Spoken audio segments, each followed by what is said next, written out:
Hi, glad you could join us. I'm Annette Sherman. This is Community. I'm just sitting here thinking about the players of Sarasota, which ain't the players of Sarasota anymore. Well, sort of they are.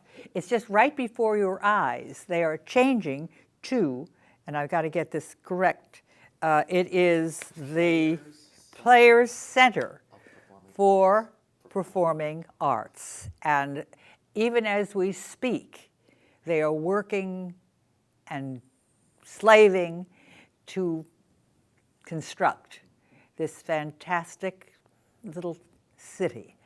And what's going to, well, actually, right before our eyes now, the Players of Sarasota is converting, and if it hasn't already, excuse me, to the new concept, to the new Players Center for Performing Arts. However, they're continuing. And that is, I'm asked that frequently. I know you have the Players of Sarasota on your program often. Tell me, are they closed down now because they're open? No, they're not. They are continuing until the day happens. And what's happening is they will be moving. Oh, in a very short time. Before we know it, they'll be moving. And they'll be up toward the Lakewood Ranch area. And they'll even become a more significant theatrical force in our community than they are now, and that's saying quite a bit. Okay, today we want to talk about what is going to be showing at their little black box theater. It's called Backstage, Players Backstage. And it is, well, they call it a little black box because that's the theatrical kind of thinking when you have a little theater. And, of course, the main stage is still also continuing. So you know you have the main stage, and we'll find out what's playing there or what's going to be playing there. As far as what's going to be playing at the Backstage Theater, it is a fascinating, I don't know how new it is, but it's new to me, play, and we'll get you a lot of information because we got some very knowledgeable people here. A play that is called The God of Carnage, and it is a very, very exciting kind of concept. Well, we'll let them talk about it. Let me introduce my guests, and I think you'll recognize one of them at any rate. And my first guest is, I would like to use the phrase the amazing, but I had that planned before I said his name. Okay, he is the artistic director of the whole kit and caboodle, and is going to be the artistic director of when they officially move. We can continue there. I happen to adore him, and for good reasons. Number one, he's handsome. Number two, he's extraordinarily talented. There isn't anything in the theatrical field that he can't do and do excellently, whether it's dancing or singing or composing or whatever it is. He can do it and do it very, very well. He's witty, he's funny, and he's artistic director of the Center for Performing Arts. He is the amazing Jeffrey Kinn. The amazing Jeffrey Kinn. Thank you, Annette. That am you. Thank you so much. You're welcome. I love being Shut on up your and show. kiss me. I know.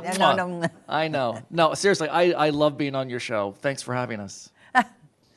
Okay, then we have another very multi-talented gentleman, and I have some notes on him.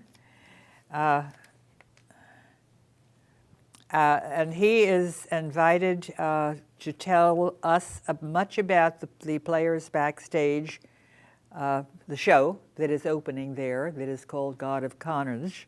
And he's not only multi-talented, but he's got degrees in all of these incredible fields of endeavor, like law and associated various different theatrical degrees, and he's worked with all of them, utilizing all of them, and to our benefit, to our to our joy, he and his lovely wife moved to Sarasota.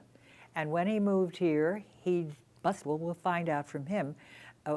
Did you decide, you and Laura, did you decide that you wanted to work with the theater locally?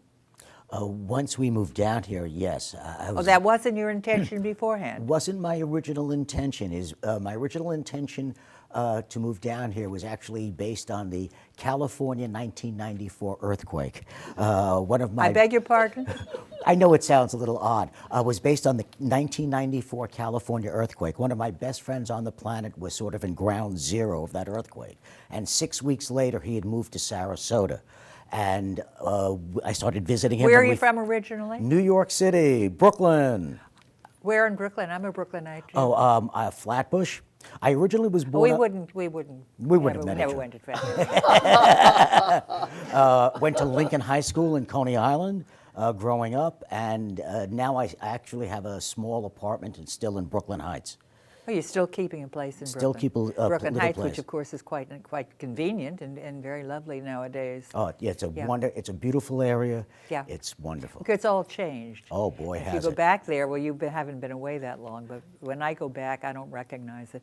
At any rate, this gentleman's name is, and I've got to make sure that I say it right, Elliot Raines. And Elliot Raines, if someone asks you what you do, are you stuck for an answer because there's so many? No, I'm a director. That's really where I am at this point in my life. Okay, but you practiced law. Yes. Tell a little bit about that. I was an attorney for the state of New York. I originally worked for an agency called the Mental Hygiene Legal Service, which represents psychiatric inpatients in New York State, in the hospitals. So you have a law degree. Yes, I do. You have various other degrees. Yes, I have a BA in theater. I have a Master of Fine Arts in Acting from the University of Illinois, where I taught acting for a year. At a certain point in time, eating became important to me, so I went to law school. Is that all? That's all. Yeah.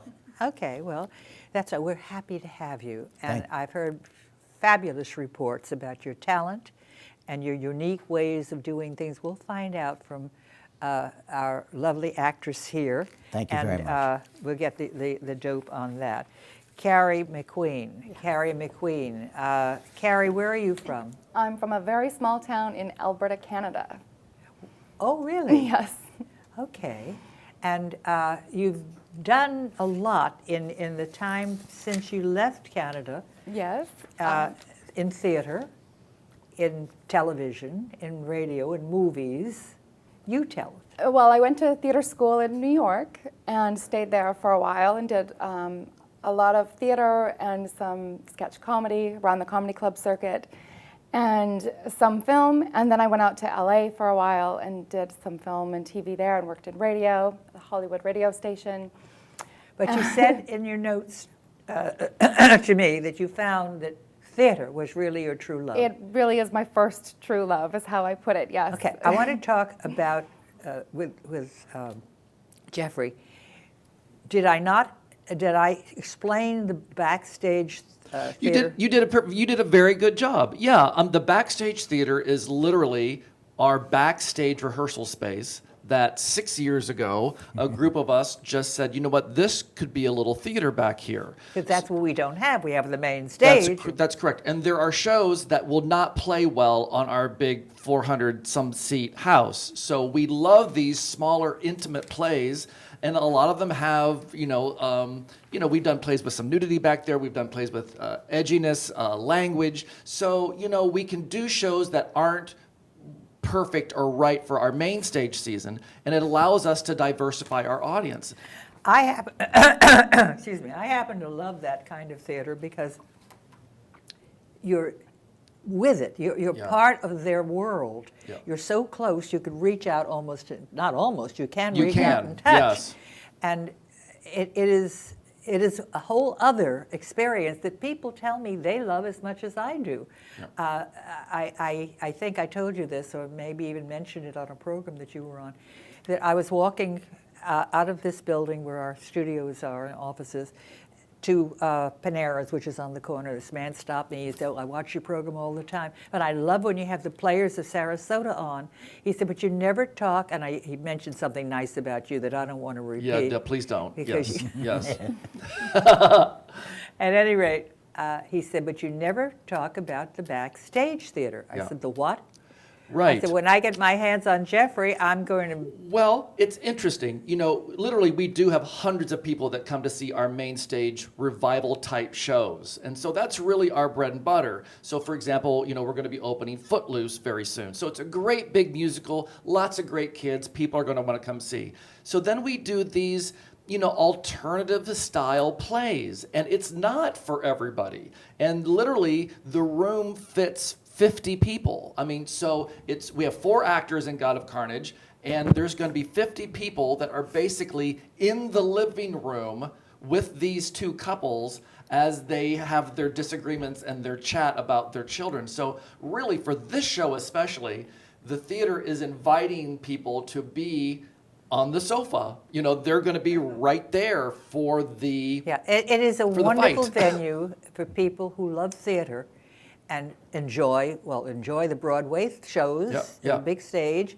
but also like that intimacy for certain shows. for certain shows. Now, Eliot, the play, the author who wrote this, wrote it in what language? French. French. Originally wrote it and in it was, French. It was translated by a prominent translator who has tremendous credits.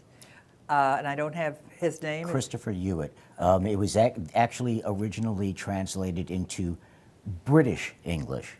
It was for the London stage, and then it was eventually transferred to American stage. But she also wrote Art, the show Art, which of course had its run on Broadway and had its run here and various different theaters. A fairly renowned author, and this story is about, well, you touched on it a little bit. A little bit. Eliot, quick understanding. Quick. The story is about 2 couples meeting to discuss the fight between their 2 11-year-old sons.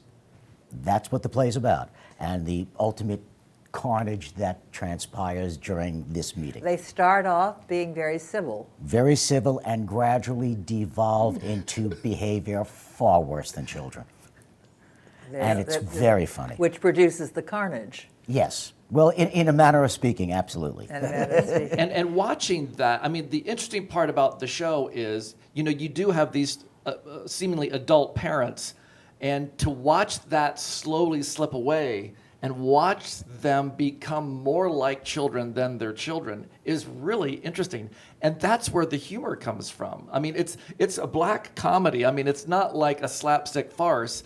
These are people that really want something. The and audience they're determined. is going to see perhaps a smidgen of themselves or of people they know. I didn't see that time cue. Can I see that again? All right, because we've got we do want to do a little excerpt from the show, and I don't want to have time escape so that we can't do it. The character's name that you play, Carrie, her name is Annette. Now that's a coincidence. It didn't happen. They didn't change the name because they were coming on my program. That is the name of the character. Okay, the character that you play. Yes. Just tell me a little bit about her. Annette is very stressed. She's rather high-strung. Her marriage is crumbling. However, she wants things to work out with her children, or her son and the other boy and the families. But her husband gets in the way, and so do her nerves, basically. Okay, we're going to do a little excerpt from it. Let's get that done so we don't run out of time.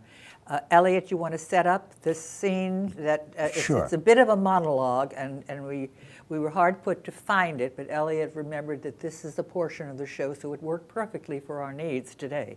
This is towards the end of the play. The families have had significant fighting at this point in time. Certain rages have gone on, and now they're sort of settling back into a moment of tranquility, allegedly. Okay.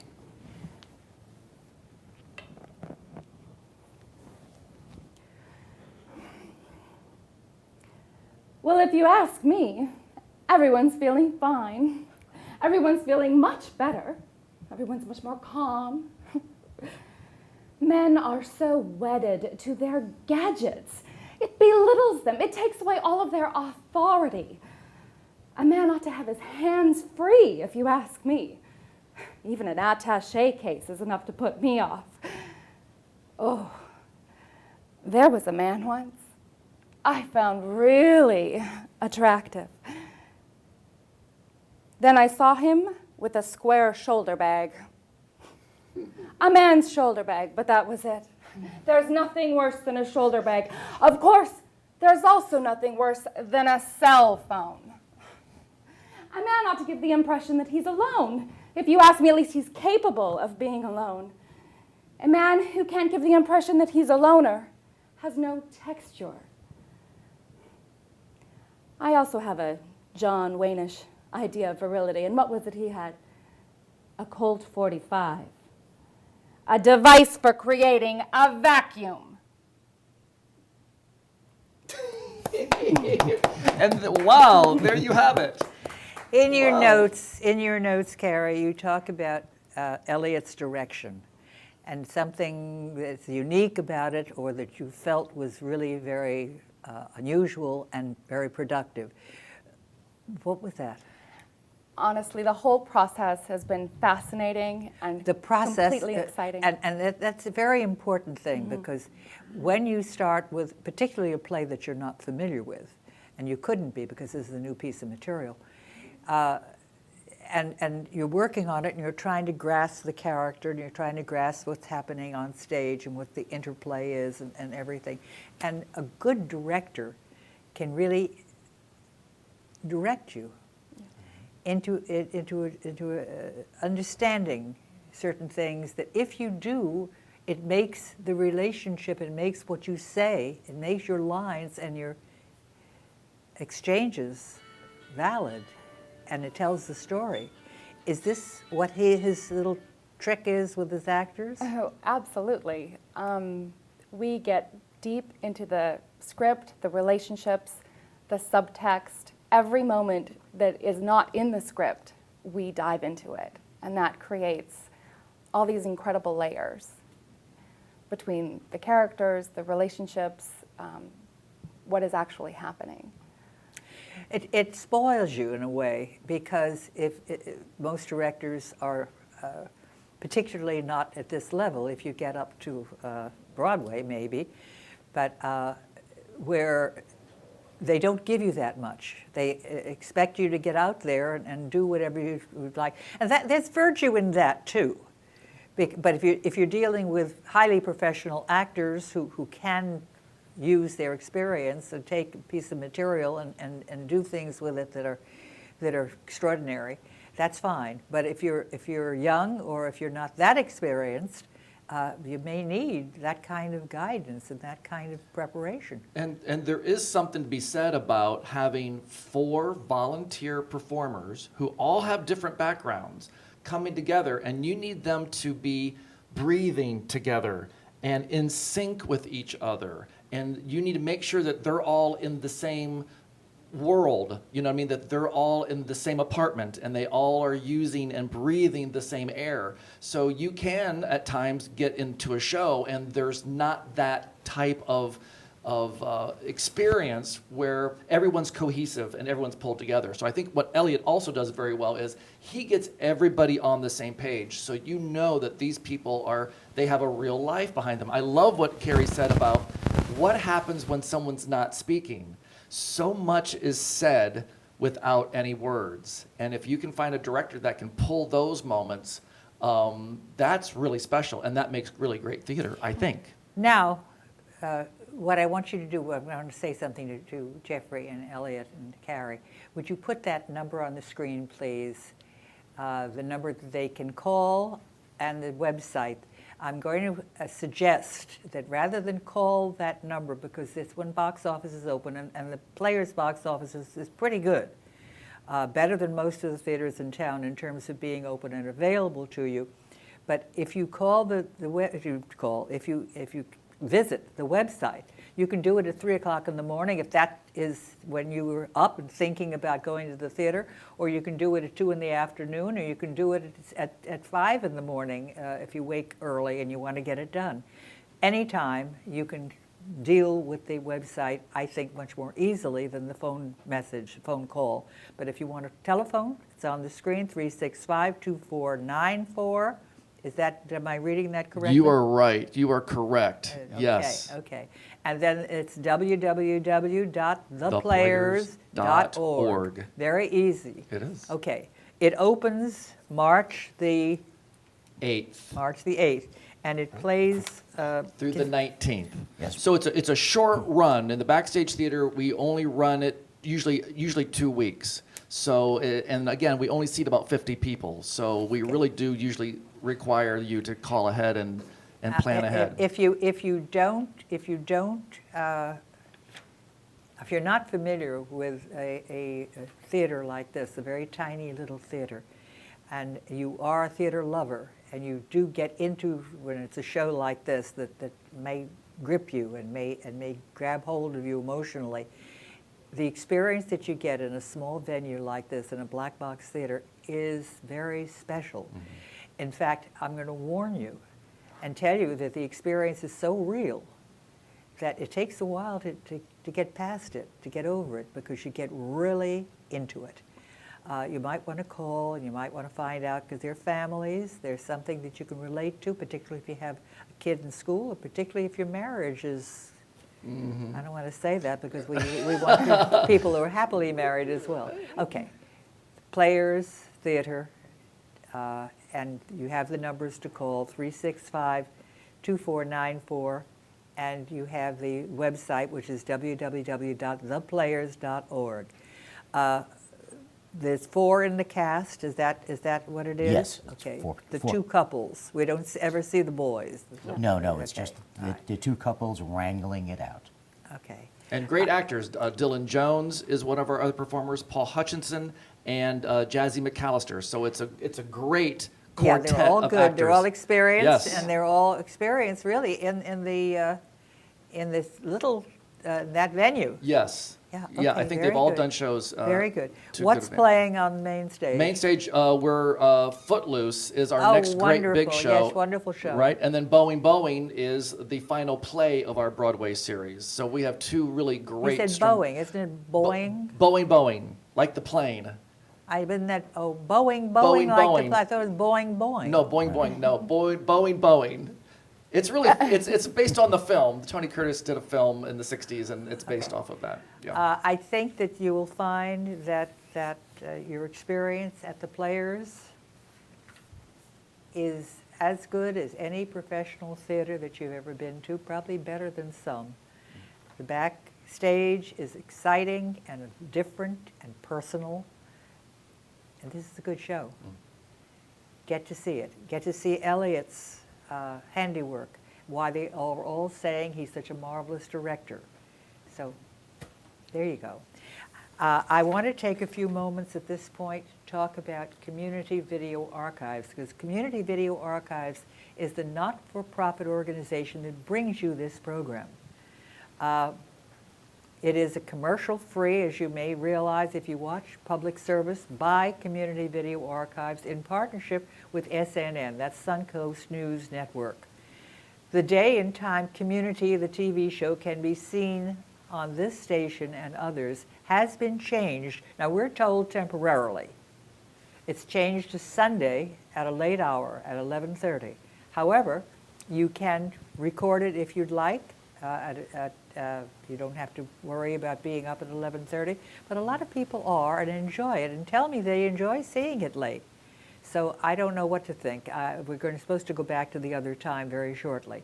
But if you want to know, call SNN at 941-361-4600, 361-4600, and say you'd like to know when Community, the TV show, will be broadcast this week. And they'll tell you what time if it's changed, okay? All of us associated with Community, the TV show, thank you for your many complimentary comments and emails, and we're delighted to know that so many of you enjoy the show. Of course, not when when Oh, seriously, don't go there with me.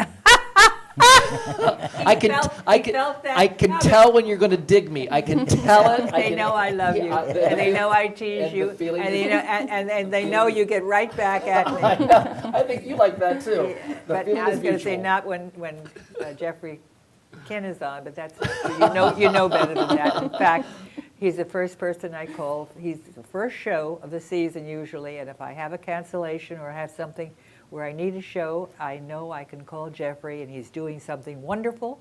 He'll prepare the necessary material, and he'll bring interesting and talented people. I love Jeffrey.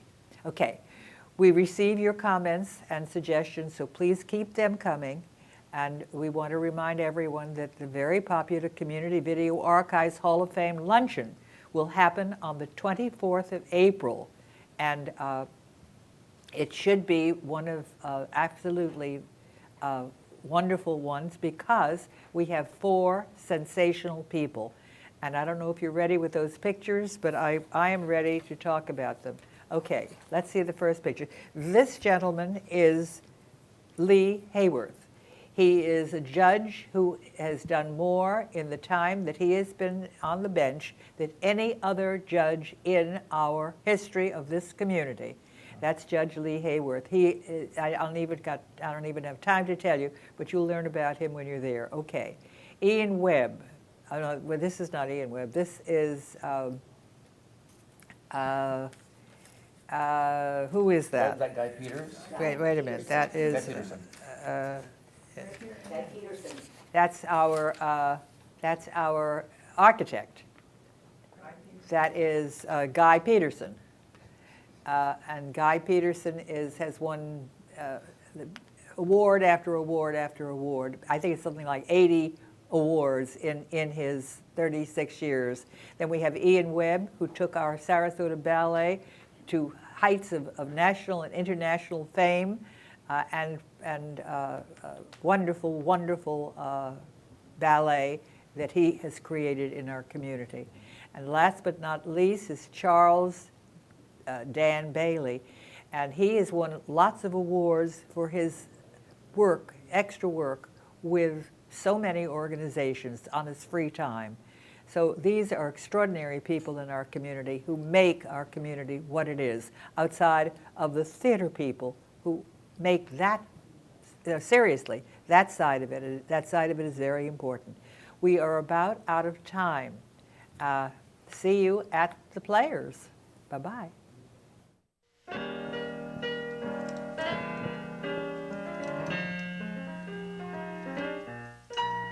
The time really flew. We bid you adieu from community. If you want to know why we love it here, so check out Community. Well, it's a who's who, a what's, when, and where show.